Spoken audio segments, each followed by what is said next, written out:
Nag-aabono tayo ngayon dito sa may Campsite Farm. So ito yung farm natin, yung kalamansian. So isa sa mga source of income natin. So pinagsasabay natin yung trabaho sa company, saka meron tayong farm. So ito yon. So malaking tulong kasi nga yung kita natin sa kumpanya maliit lang naman. Pero pag may extra meron kang extra income, meron kang farm, so walang problema. So may baka bang source of income. So ngayon nag-aabono tayo. So yung abono natin complete sa urea.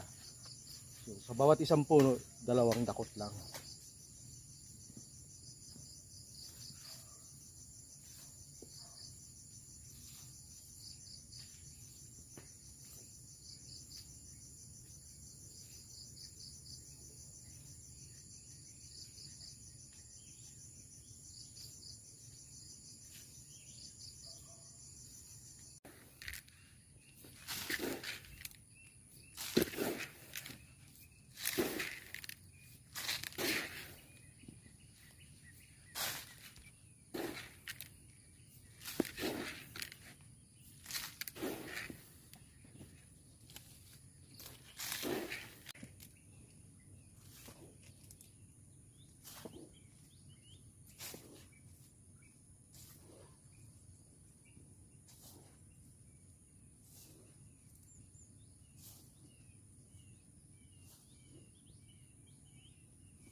So ito yung citrus na bilhin natin markot. So ngayon